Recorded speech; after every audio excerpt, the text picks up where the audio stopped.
Hello, ഞാൻ അജിത റോയ്. ആദ്യമായിട്ടാണ് ഞാനിങ്ങനൊരു video ചെയ്യുന്നത് കേട്ടോ. ഞാൻ ഇതുവരെ ഒരു സോഷ്യൽ പ്ലാറ്റ്ഫോമിലോ അല്ലെങ്കിൽ പബ്ലിക് പ്ലാറ്റ്ഫോമിലോ ഒന്നും ഇങ്ങനൊരു വീഡിയോ ഇട്ടിട്ടില്ല. ആദ്യമായിട്ടാണ്. അതിൻ്റെതായ കുറവുകളൊക്കെ ഉണ്ടായിരിക്കും, എല്ലാവരും ക്ഷമിക്കാം. ഞാൻ ഇപ്പോൾ പറയാൻ പോകുന്ന കാര്യം എന്തെന്ന് വെച്ചാൽ, ഒരു 2 years ആയിട്ട് ഞാൻ സഫർ ചെയ്തുകൊണ്ടിരിക്കുന്ന, അല്ലെങ്കിൽ ഞാൻ കടന്നു പോകുന്ന, എൻ്റെ കൂടെ ഒരു അതിഥി പോലെ കടന്നു വന്ന ഒരു അസുഖത്തെ പറ്റിയാണ്.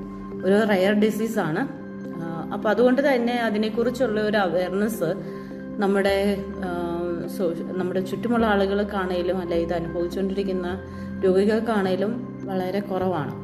അപ്പം എനിക്ക് എന്തുകൊണ്ട് ഇത് പ്രചോദനമായി എന്ന് പറഞ്ഞാൽ, ഞാൻ ഇതുപോലൊരു വീഡിയോ കണ്ടപ്പം എനിക്ക് അതിനെപ്പറ്റി കൂടുതൽ, അതായത് ഞാനൊരു നേഴ്സാണ്. അപ്പം തിയറി വൈസ് ഞാൻ ഈ ഒരു അസുഖത്തെ പറ്റിയൊക്കെ പഠിച്ചിട്ടുണ്ട്.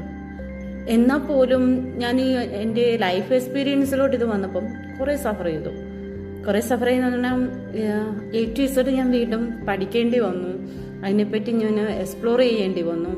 അപ്പോൾ അവിടുന്ന് എനിക്കൊരു ഇതുപോലെ അനുഭവിക്കുന്ന എക്സ്പീരിയൻസ് ചെയ്ത ഒരു കുട്ടിയുടെ വീഡിയോ, അർച്ചന നായർ എന്ന് പറയും, ആ കുട്ടിയുടെ വീഡിയോ എനിക്ക് ഭയങ്കരമായിട്ടും മോട്ടിവേഷൻ ആയിട്ടുണ്ട്. കുറേ കാര്യങ്ങൾ ഞാൻ അതിൽ നിന്ന് പഠിച്ചു. എന്ത് ചെയ്യാൻ പറ്റും, എന്ത് ചെയ്യാൻ പാടില്ല, എന്താണ് ക്രൈസിസ്, അങ്ങനെ കുറേ കാര്യങ്ങൾ ഞാൻ ആ വീഡിയോയിൽ നിന്നാണ് കൂടുതലായിട്ട് മനസ്സിലാക്കിയത്.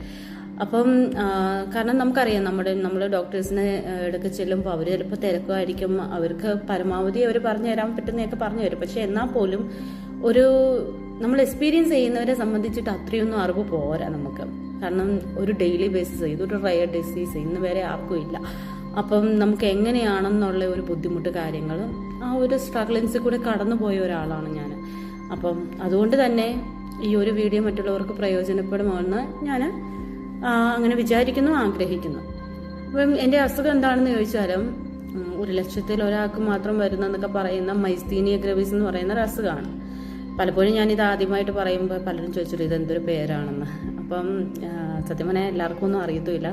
എൻ്റെ ക്ലോസ്ഡ് സർക്കിളിലുള്ള ആൾക്കാരോട് മാത്രമേ ഞാൻ ഞങ്ങളുടെ ഈ ഡിസീസിനെ പറ്റി പറഞ്ഞിട്ടുള്ളൂ. കാരണം സമൂഹം പലതാണ്. നമ്മൾ ആദ്യം ഒരു അസുഖത്തെ പറ്റി പറയുമ്പം അവരെന്താണ്, ഏത് വിധത്തിലാണ് നമ്മളോട് ബിഹേവ് ചെയ്യാൻ തോന്നുന്നത്, സിമ്പതി നമുക്ക് ഇഷ്ടമില്ല.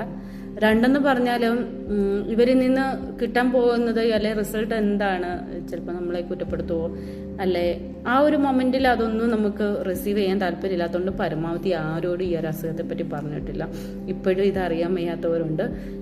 ഇപ്പോൾ ചിലപ്പം ചിലവർ ഈ യൂട്യൂബിൽ കൂടെ ആയിരിക്കും എൻ്റെ ഈ ഒരു അസുഖത്തെ പറ്റി അറിയുന്നത്.